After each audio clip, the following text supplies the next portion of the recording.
VK coaching centre में आप सभी छात्रों का हार्दिक अभिनंदन है। देखिए, मैं आज एक ऐसी कहानी बताने जा रहा हूँ, एक अनोखी कहानी कि मतलब कि 3 लोगों पर कभी विश्वास नहीं करना चाहिए। तो चलिए, कहानी पूरी देखना। अच्छी लगे तो लाइक और सब्सक्राइब साथ में शेयर करने। तो चलिए कहानी की ओर। देखिए, किसी नगर में एक सेठ रहता था। किसी नगर में एक सेठ रहता था। वो सेठ बहुत धनी था और अपना व्यापार करता था। तो देखिए, व्यापार करता था, व्यापार करते करते उसको बहुत साल बीत गए।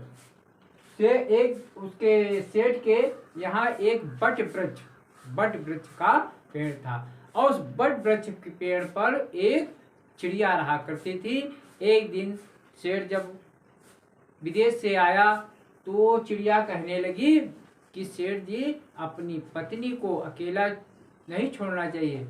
तो सेठ ने कहा, क्यों, ऐसा क्यों? तो कहा, मैं इसका उत्तर एक कहानी के रूप में आपको बता रही हूँ। तो चलिए, कहानी ये है। किसी नगर में एक राजा रहता था। वो राजा बहुत जिद्दी था और उसकी जो रानी थी उसको वो बहुत प्रेम करता था। एक दिन राजा क्या करता है, शिकार खेलने जा रहा है। शिकार खेलते खेलते वो बहुत दूर निकल जाता है और तभी उसकी दृष्टि एक कुटी पर पड़ी और उस कुटी में एक ढोंगी यानी पाखंडी ऋषि था। तो राजा को जिज्ञासा लगी, चलो इस ऋषि से कुछ पूछा जाए। तो जब राजा उस ऋषि के पास पहुंचे तो ऋषि से बोले, हे ईश्वर, आप मेरे भविष्य के बारे में बताइए। तो कहा, क्या आपका भविष्य? तो कहा, मेरी पत्नी इस समय गर्भवती है, यानी मेरी रानी गर्भवती है। आप ये बता दीजिएगा, उसके बच्चा होगा यानी पुत्र होगा या पुत्री हो। देखिए, तो वो पाखंडी ऋषि कहने लगा, हे राजन, आपकी जो रानी है, अगर वो पुत्र होगा तो अच्छा होगा, अगर पुत्री को जन्म दिया तो आपका सर्वनाश होगा। तो ये राजा बात सुनकर के वापस आ गया और रानी से कहने लगा कि हे रानी, आप एक पुत्र को जन्म देना। अगर पुत्री को जन्म दे दिया तो मैं तुम्हारा सर कलम कर दूंगा और उस पुत्री को भी मार दूंगा। अगर बाई चांस बाई दुबा अगर पुत्री ने जन्म ले लिया तो उसका वध करना तुमको होगा। अब रानी डर गई। धीरे धीरे समय व्यतीत हो गया। अब रानी पूजा पाठ करने लगी और भगवान से यही दुआ करती कि मेरे एक पुत्री हो। तो क्या होता है, कुछ समय बाद रानी ने पुत्र को जन्म दिया। जब पुत्र को जन्म दिया, राजा बड़ा प्रसन्न। धीरे धीरे समय व्यतीत होने लगा। रानी पुनः गर्भवती होती है और इस बार क्या होता है, वो राजा किसी कारणवश दूसरे देश चला गया और मंत्रियों से और सैनिकों से यह कहकर गया, अगर रानी पुत्री को जन्म देती है तो उसको मरवा देना, ठीक है। तो अब इधर रानी यही सोच रही थी। तो क्या होता है, समय व्यतीत हुआ, रानी ने एक पुत्री को ही जन्म दे दिया। रानी ने सोचा जो नहीं होना था वो हो गया। अब तो रानी उस पुत्री के मुंह में पड़ गई। अब कहा, मैं इसका वध कैसे करूं? और वे एक किनारे बैठ करके फूट फूट कर रो रही है। और जब वो रो रही है, उस रानी के दासी थी, दाई कहने लगी, हे पुत्री, आप क्यों रो रही हो? तो कहा, मेरे स्वामी ये कहकर गए थे, ये जो अगर पुत्री को जन्म हो तो उसका वध कर देना। मैं अपने ही हाथों से अपनी पुत्री का वध कैसे करूँ? ये तो मुझ पे बहुत बड़ा कलंक लग जाएगा। तो कहा, ठीक है। और दाई कहने लगी, मैं आप इस बच्ची को मुझे दे दो, मैं इसका पालन पोषण करूँगा अगर कोई पूछेगा तो मैं ये बता दूंगी कि ये मेरी ये भतीजी है, मेरे भाई की पुत्री है, अर्थात मेरी भतीजी है।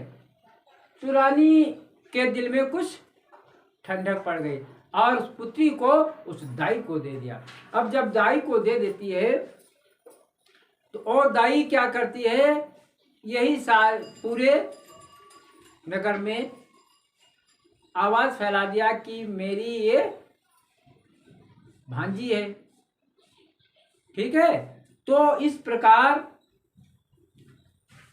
पूरे नगर में यही हो गया कि रानी ने पुत्री को जन्म दे दिया और पुत्री को वो दफना दिया। लेकिन वो पुत्री दाई के हाथ धीरे धीरे बड़ी होने लगी। और इधर जब राजा वापस आया तो ये बात सुनकर के कि पुत्री को मरवा दिया रानी ने, बड़ा खुश होता है। धीरे धीरे वो लड़की बड़ी होने लगी। जब बड़ी होने लगी, युवावस्था पार कर गई, युवावस्था में यानी जवान हो गई। एक दिन वो क्या करती है, छत पे अपने बालों को सुखा रही है। इधर राजा अपनी प्रजा में भ्रमण कर रहा है और जब वो भ्रमण कर रहा है तो उसकी दृष्टि उस लड़की पर पड़ी और राजा वो मुग्ध हो गया। अब जब राजा वो मुग्ध हो गया और अपने सैनिकों से कहा ये इसका पता लगाओ, ये लड़की कौन है। तो जब वहां पर सैनिकों ने पता लगाया, कहा ये ये बुढ़िया जो है उसकी ये भतीजी है। तब तो राजा कहने लगा मैं इससे शादी करना चाहता हूँ। तो राजा के मंत्री और सैनिक जब गए तो उस बुढ़ी ने कहा हाँ ये क्या अनर्थ होने लगा, राजा अपनी ही पुत्री से विवाह करेगा, ये अनर्थ हो जाएगा। उसने साफ मना कर दिया, कहा मैं राजा के साथ विवाह करने के लिए तैयार नहीं हूँ। तो सैनिकों और मंत्रियों ने कहा तू पागल है, अरे राजा स्वयं आपकी पुत्री का हाथ मांगने जा। लेकिन वो नहीं। तब राजा ने क्या किया, मंत्री और सैनिकों से कहा उस बुढ़िया को पकड़ लाओ। वो सैनिक आए और बुढ़िया की पिटाई कर दी और वो कोड़े की मार सहन न कर सकी और पूरी बात राजा को बता दी। कहा राजन तू जिससे शादी करना चाहता है वो तेरी ही पुत्री है। अब तो राजा के काटो तो खून नहीं। अब राजा बड़ा घबरा गया। कहा ठीक है, अपने पुत्र को बुलाया। राजा ने अपने पुत्र को बुलाया और कहा जाओ इसका वध कर दो, इसका कत्ल कर दो। किसका? पुत्री का। अब ये पुत्र राजा का बड़ा है ना, ये पुत्र बड़ा है, वो वध कैसे? अब भाई बहन एक पास जब मिल जाते हैं, जब मालूम हो जाता है तो भाई का हृदय द्रवित हो जाता है। कहा राजा तो बड़ा जिद्दी है, अगर मैं नहीं जाता हूँ तो ये मेरी बहन को दूसरे से मरवा देगा। और अपनी बहन को ले जाकर जंगल में वो पुत्र यानी भाई बहन जब वहां जंगल में पहुंचे तो पुत्र कहने लगा यानी उसका भाई कहने लगा, हे बहना बहुत दिनों के बाद तुम मुझे मिली हो, मैं तुम्हारा वध नहीं करूंगा। तो पुत्री ने वो इसकी बहन ने कहा देखो भैया अगर मेरा वध नहीं करोगे तो राजा तुम्हारा वध कर देंगे।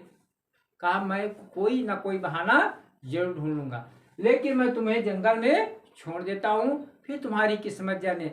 और ये कह करके वो उसका भाई उस जंगल से वापस आ रहा है। रास्ते में क्या देखता है कि हिरण जा रहा है, हिरण का वध करके उसकी आंखें निकाल लेता है और राजा से के पास पेश हो जाता। कहा मैंने अपनी बहन का वध कर दिया है।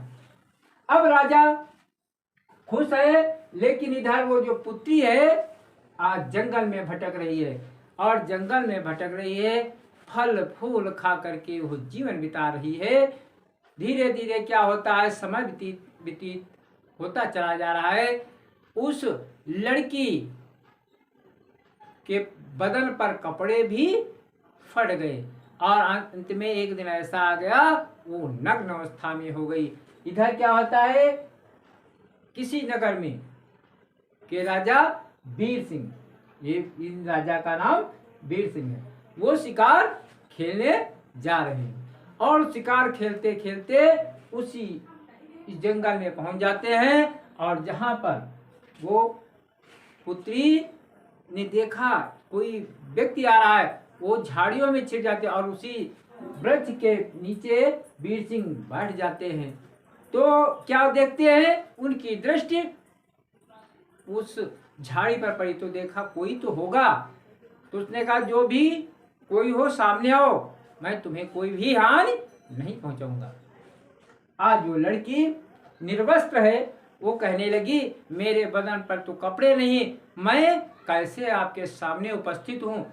तो राजा ने क्या किया, अंगोछा जिसको गमछा बोलते हैं, वो उसको लड़की को दे देते हैं। लड़की अपना तन ढक करके राजा के सामने जब उपस्थित हुई तो वो इतनी सुंदर थी, इतनी सुंदर थी, राजा उस पर मुग्ध हो जाता है और उसके ऊपर उसके साथ शादी का प्रस्ताव रखते हैं। तो उस लड़की के पास कोई विकल्प भी नहीं था।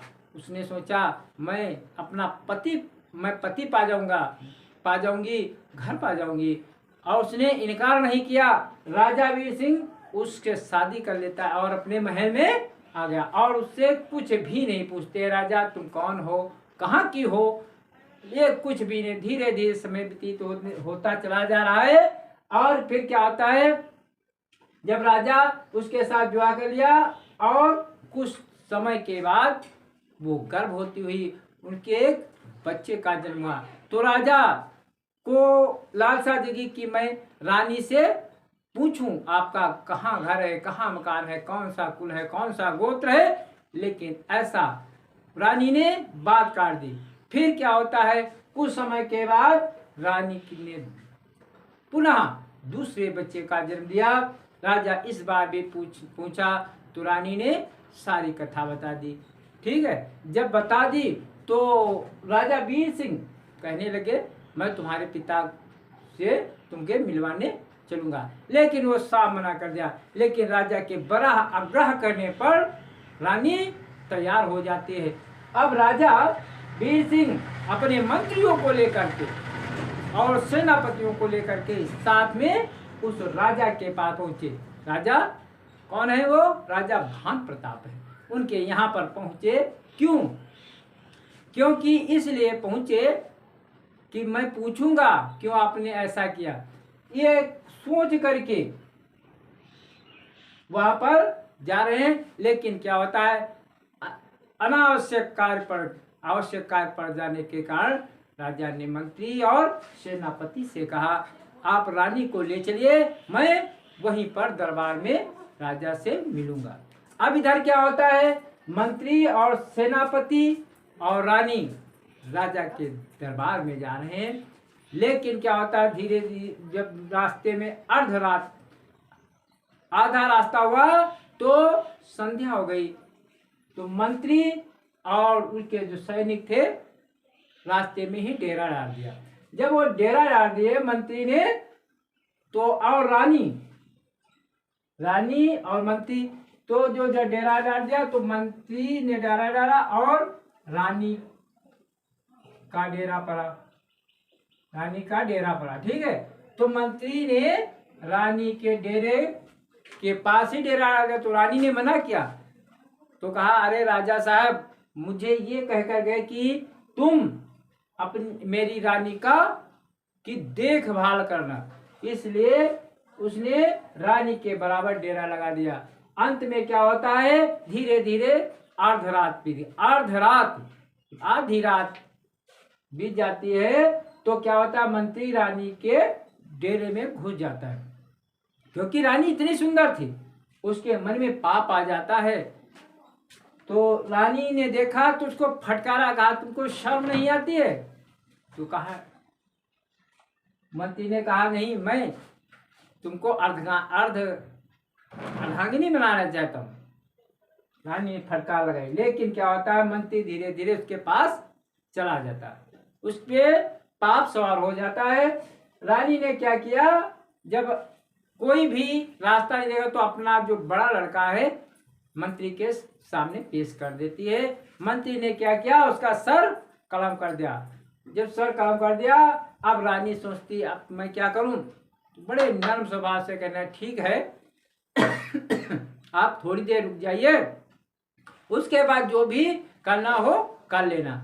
और इधर क्या होता है, रानी वहां से छुप छुपा करके एक झाड़ी में रात्रि बिताती है। जब प्रातः काल होता है, रानी ने देखा मेरे पुत्र के 2 टुकड़े पड़े, वो बिलख बिलख करके रो रही है, लेकिन कर भी क्या सकती है। फिर क्या होता है, दूसरा दिन हुआ और फिर वो मंत्री और सेनापति सब लोग राजा के दरबार की तरफ चल देते हैं, लेकिन फिर दूसरे दिन भी शाम हो जाती है।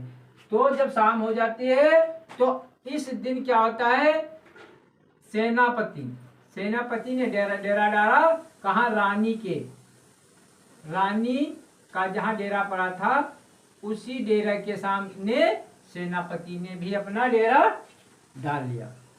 तो रानी ने इसको फटकारा, लेकिन सेनापति ने कहा महाराज आपकी रक्षा करने के लिए मुझको साथ में भेजा है। लेकिन क्या होता है, रानी कर भी क्या सकती थी, रानी भयभीत थी। लेकिन क्या होता है, धीरे धीरे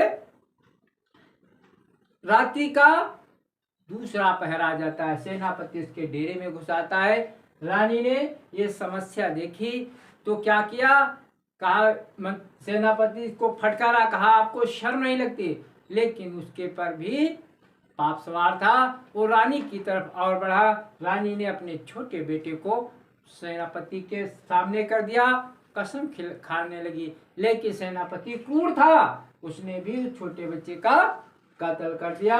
अब तो रानी वहां से कहा ठीक है आप मुझे 2 मिनट का मौका दीजिएगा, फिर जो भी चाहे कर लेना। अब रानी वहां से डेरे से भाग गई और भाग करके एक नदी में कूद गई। और नदी में कूद गई तो नदी का जल इतना तेज चल रहा था, नहीं कर नदी इतनी जोरों से बह रही थी, तो रानी को वो बहा ले गई और बहा करके एक किनारे लगा दिया। और जब किनारे पर पहुंच जाते हैं तो वहां पर 2 ऋषि मुनि आए, तो देखा एक सुंदर लड़की, उसको निकाल लेते हैं। तब तक क्या होता है, 2 ऋषि और आ जाते हैं। अब वो जब आ जाते हैं तो उसकी सुंदरता को देख करके उस पर मुग्ध हो जाते हैं, वो आपस में लड़ाई करने लगते। वो कहते मेरी ये पत्नी होगी, वो कहते मेरी पत्नी, क्योंकि वो इतनी सुंदर थी।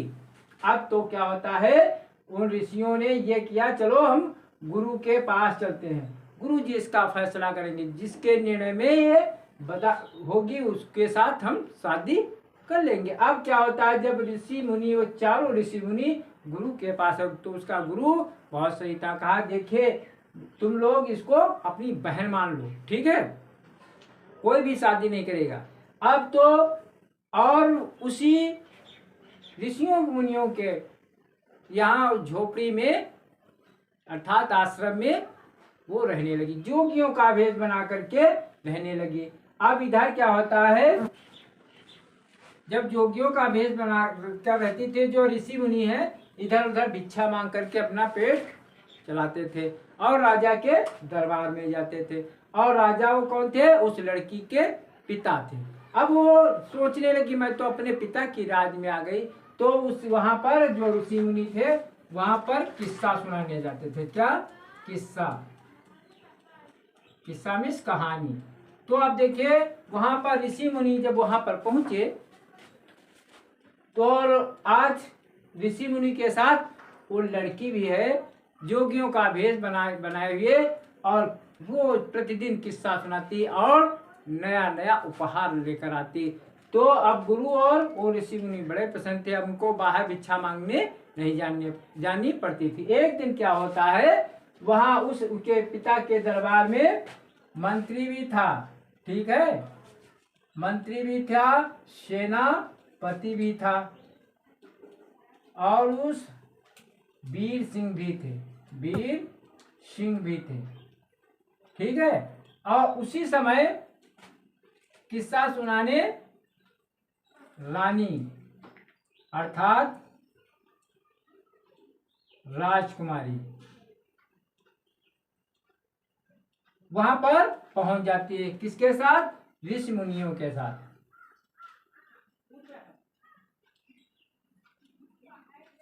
ठीक है, वीर सिंह अलानी वो अर्थात राजकुमारी ऋषि मुनियों के साथ कहाँ पहुंच गई?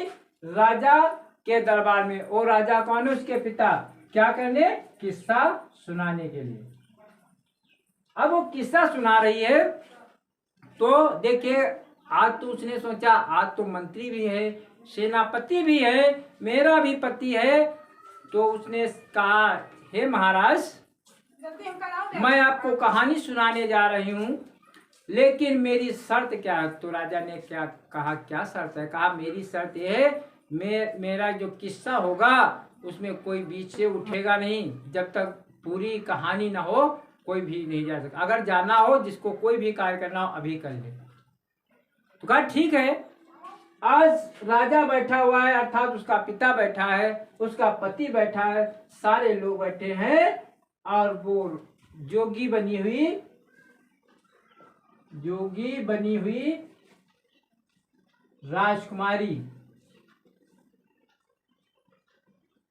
राजकुमारी पर्दे के पीछे से कहानी प्रारंभ कर देती। कहा, मेरी कहानी सुनिए।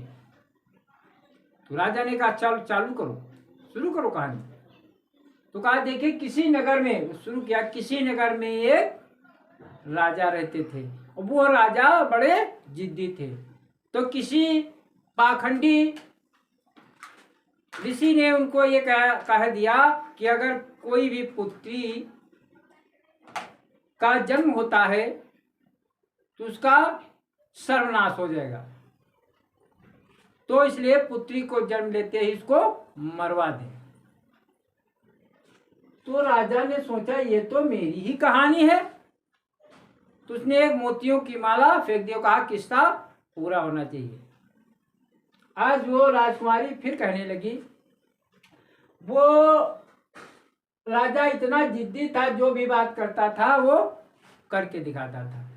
रानी जब गर्भवती होती है, उसने एक बच्ची को जन्म दिया, तो बच्ची को जन्म दिया तो उस बच्ची को उसकी दाई ने पालन पोषण किया, और धीरे धीरे वो बड़ी हो, जब बच्ची हुई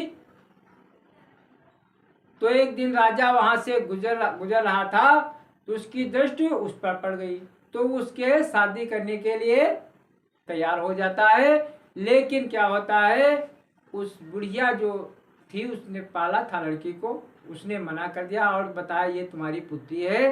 तो राजा क्रोधित हो गया। राजा ने अपने बेटे को बुलाया और कहा इसका वध कर दो। लेकिन उसका जो बेटा था और उस लड़की का भाई था, उसने उसको मारा नहीं।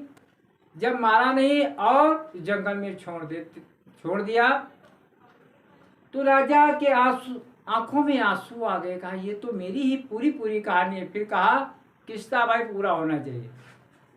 उस जंगल में जब छोड़ दिया, भूखी प्यासी राजकुमारी इधर उधर भटक रही है, कंद फूल फल खा करके जीवन यापन कर रही है। लेकिन एक दिन क्या होता है, एक राजा उधर से निकला और उस लड़की को देखा और उसे शादी कर लिया। वो राजा जब शादी कर लिया, धीरे धीरे क्या होता है, राजा ने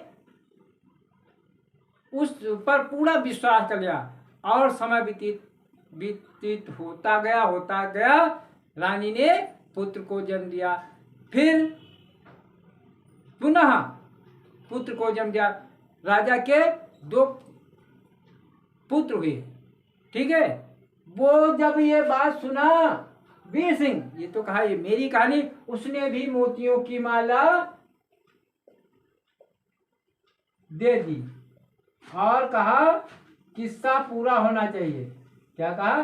किस्सा पूरा होना चाहिए। कहा ये तो मेरी ही कहानी है। राजा अपनी पत्नी को बहुत मानता था। एक दिन राजा ने यह आग्रह किया, बताओ तुम कौन हो, क्या हो? तो उसने सारी बात बता दी। तो कहा चलो तुम्हारे पिता से हम मिलाते हैं।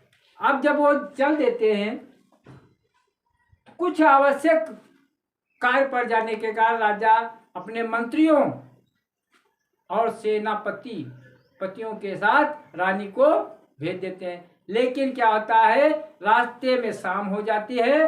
तो जब शाम हो जाती है तो मंत्री जो है रानी के सामने डेरा डालता है, रात में उसके डेरे में घुस जाता है। रानी अपनी पतिव्रता धर्म बचाने के लिए अपने पुत्र को बलिदान कर देती है।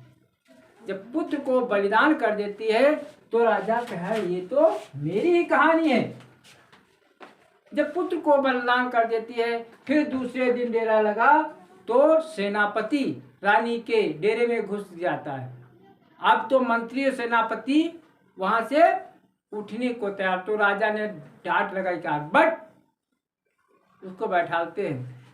और जब वहां पर मंत्री सेनापति ने भी उसके बच्चे का वध कर देते हैं, रानी बेचारी भयभीत होकर के वहां से दौड़ के लिए और कहाँ गई, उस नदी में कूद गई। और लेकिन क्या है, उस नदी में जब कूद जाती है और नदी में का तेज बहाव के कारण रानी एक किनारे लग जाती है। वहां पर ऋषि मुनि मिल जाते, तो 4 ऋषि मुनि जब वहां पर आते वो उससे शादी करने का प्रस्ताव करते, लेकिन उनके गुरु बहुत भले थे और उसको बहन मान लेते, कहा इसको बहन मान लो। अब वो ऋषि मुनि उसको जब बहन मान लेते हैं, और वही क्या होता है, राजकुमारी जोगियों का भेद बना करके उस ऋषि मुनियों के साथ राजा के दरबार में किस्सा सुनाने आती थी। तो अब देखिए, जब किस्सा सुनाते वहीं पर वो थोड़ा रुक जाती है। सभी लोग अचंभित हो जाते हैं। आज वो राजकुमारी जो बनी है जोगियों का वेश, वो सामने आ जाते हैं। राजा अपनी पुत्री को पहचान लेता है, उसको गले से लगा लेता है, और उसका जो वीर सिंह पति है वो क्रोधित होकर के मंत्री और सेनापति का सर कलम कर देता है और अपनी पत्नी को अपना लेता है। और राजा खुशी खुशी अपनी पुत्री की शादी वीर सिंह से कर देते हैं। और इधर वीर सिंह क्या करते हैं, उस रानी को अपने महल में ले आते हैं। समय व्यतीत होते का रानी ने 2 पुत्रों का जन्म दिया, और जब जो 2 पुत्रों का जन्म दिया, इधर राजा रानी प्रेम पूर्वक अपने महल में रहने लगते हैं। कहने का मतलब है, सत्य ही कहा गया है, किसी पर विश्वास नहीं करना चाहिए। अपने जो लड़की बड़ी हो चाहे पत्नी हो, किसी के साथ अकेला नहीं छोड़ना। आज का वीडियो यहीं पर।